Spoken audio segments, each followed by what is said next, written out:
Hello viewers, welcome to எங்கள் அம்மம்மா சமையல். இன்றைக்கி நம்ம சிம்பிளான ஒரு கொழக்கட்டை பற்றி தான் பார்க்க போகிறோம்.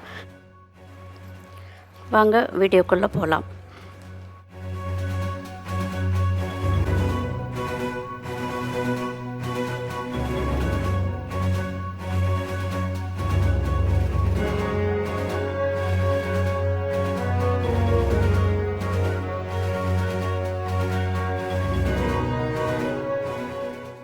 Hello viewers, like, share, subscribe, press the bell button to get instant notifications. ஒரு 1/4 கிலோ பச்சரிசி நான் எடுத்திருக்கேன். அதை நல்லா கழுவிட்டு ஒரு 3 மணி நேரம் அந்த அரிசியை நம்ம ஊற வச்சு எடுத்துக்கணும். அதுக்கு தேவையான பொருள் ஒரு கொத்தமல்லி ஒரு கைப்பிடி எடுத்து வச்சுருக்கேன், கொஞ்சம் கருவேப்பிலை, பச்சை மிளகாய் ஒரு 3 எடுத்து சின்னதாக நறுக்கி வச்சுருக்கேன், தேங்காய் ஒரு 1/4 கப் இது பொடிப்பொடியாக நறுக்கி எடுத்து வச்சுருக்கேன், ஒரு 2 வெங்காயத்தையும் பொடிப்பொடியாக நறுக்கி எடுத்து வச்சுருக்கேன். ஒரு நான்ஸ்டிக் ஃபேன் எடுத்துக்கிட்டு அதை நம்ம அடுப்பில் சாதா கடாயெல்லாம் வச்சோம்னா மாவு ஒட்டிக்கும். அதனால நான்ஸ்டிக் இருந்தால் கொஞ்சம் நம்மளுக்கு நல்லது. ஒரு 3 டேபிள் ஸ்பூன் அளவுக்கு அதில் எண்ணெய் விட்டுக்கணும். எண்ணெய் காஞ்ச உடனே ஒரு டேபிள் ஸ்பூன் கடுகு போட்டுக்கணும். கடுகு நல்லா பொரியட்டும். இப்போ சப்போஸ் நம்ம கொழக்கட்டை சுடணுன்னா பச்சரிசி மாவு இல்லை அப்படின்ற டைமில் இந்த மாதிரி மெத்தடில் நம்ம கொழக்கட்டை செஞ்சுக்கலாம். அடுத்தது கொஞ்சம் பெருங்காயம் ஒரு 2 சிட்டிகை அளவுக்கு போட்டுக்கணும். அதுவும் கடுகும் கொஞ்சம் செவக்கட்டும். அந்த டைமில் ஒரு ஸ்பூன் உளுத்தம்பருப்பு செவந்து வரும்போது பச்சை மிளகாவை அதில் ஆட் பண்ணி கலந்துக்கணும். அது 2 நல்லா பொரிஞ்சு வரும்போது நம்ம கருவேப்பிலை, கொத்தமல்லி அதையும் ஆட் பண்ணி அதையும் கிளறி விடணும். அதுக்கப்புறம் அது கொஞ்சம் வதங்கின அப்புறமா வெங்காயமும் தேங்காயும் போட்டுட்டு அதையும் வதக்கிட்டு வரணும்.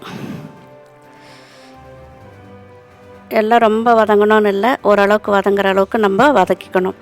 இந்த டைமில் அதுக்கு உண்டான உப்பு போட்டுக்கணும். அப்போ நம்ம ஊற வச்சிருந்த பச்சரிசி அதுக்குள்ளே நம்ம மிக்ஸி ஜாரில் தண்ணி நிறைய விடாமல் ஓரளவுக்கு தண்ணியாகவும் இல்லாமல் ரொம்ப திக்காகவும் இல்லாமல் கொஞ்சம் குறன்னு இந்த மாதிரி அரைச்சி எடுத்துக்கணும். இப்போ நம்ம அந்த வெங்காயம் வதக்கிட்டுருக்கோம் இல்லையா, அதில் ஒரு 1/2 டம்ளர் தண்ணி போட்டு, அதாவது அந்த மாவு நம்மளுக்கு வதங்குற அளவுக்கு நம்மளுக்கு தண்ணி தேவை. அந்த அளவுக்கு நம்ம ஒரு ஜக் அளவு தண்ணி அதில் ஊற்றிட்டு கொதிக்கட்டோன்னு விடணும். அதுக்கப்புறம் இப்போ நம்ம அரைச்சி வச்சுருக்க மாவு இருக்குது இல்லையா, அதை நம்ம தோசை மாவை விட கொஞ்சம் திக்காக இருக்கணும். அந்த அளவுக்கு வரும்போது நம்ம அதை அந்த கொதித்த தண்ணியில் விட்டு நல்லா கிண்டிக்கிட்டு வரணும்.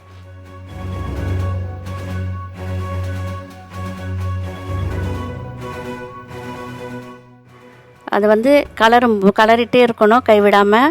அப்போ அந்த நான்ஸ்டிக்கில் அது ஒட்டாமல் நல்லா அந்த மாவு கலர் மாறி ஒரு மாதிரி பழுப்பு நிற ஒயிட் வரும். அந்த அளவு வரும் வரைக்கும் நம்ம அதை நல்லா கிண்டி எடுத்துக்கணும். அதுக்கு நல்லா சுருண்டு இது ஆகி வரும்.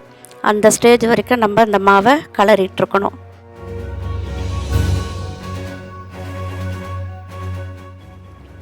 அந்த பியூர் ஒயிட் போயிட்டு நல்ல ஒரு பழுப்பு நிற கலரில் வரும்.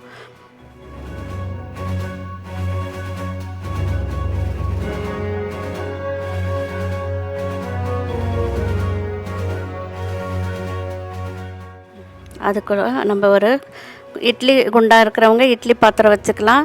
நான் நிறைய வேணுன்றதுனால நான் குக்கரை யூஸ் பண்ணிக்கிறேன்.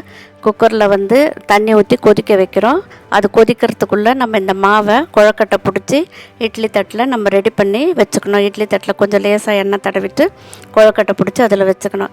சப்போஸ் பசங்க ஸ்டப்பிங் கேட்குறாங்க அப்படின்னா நம்மளுக்கு எந்த ஸ்டப்பிங் பிடிக்குதோ அந்த ஸ்டப்பிங்கை இதுலேயே கொஞ்சம் செஞ்சு வச்சு பசங்களுக்கு தனியாக கொடுக்கலாம். இல்லை நம்ம இந்த கொழக்கட்டையை அப்படியே செஞ்சு சாப்பிட்லாம். இப்போ ஸ்டப்பிங்கு தான் நான் ஒன்று காட்டுறேன்.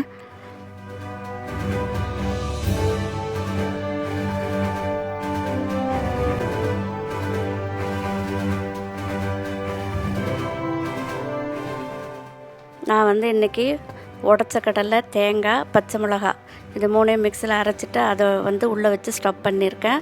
பசங்களுக்கு எந்த இது இல்லை தித்திப்பு பிடிக்குதுன்னா தேங்காய், வெல்லம் அதை வச்சு போடணும். ஆனால் இதில் காரம் இருக்கிறதுனால அது போட முடியாது. அதனால் நான் வந்து அந்த கார ஸ்டப்பிங் வச்சுருக்கிறேன். இந்த மாதிரி நம்ம இட்லி பாத்திரத்தில் ஃபுல்லாக எல்லாத்தையும் செஞ்சு வச்சுட்டு நம்ம இப்போ குக்கரில் வைக்கணும். வச்சுட்டு நான் வெயிட்டு போடாமல் குக்கரை 5லேருந்து 7 நிமிஷம் வரைக்கும் அதை வேக விடணும். வெந்தப்புறமா அது எப்படி இருக்குன்னு பாருங்கள். இப்போ அது வெந்துருச்சு. நான் ஒரு 7 மினிட்ஸ் கழித்து அதை எடுத்துருக்கிறேன். இப்போ நம்மளோட கொழுக்கட்டை ரெடி. இதை எல்லோரும் ட்ரை பண்ணி பாருங்கள். பார்த்துட்டு இது எப்படி இருக்குது அப்படின்றத கமெண்ட்ஸில் சொல்லுங்கள்.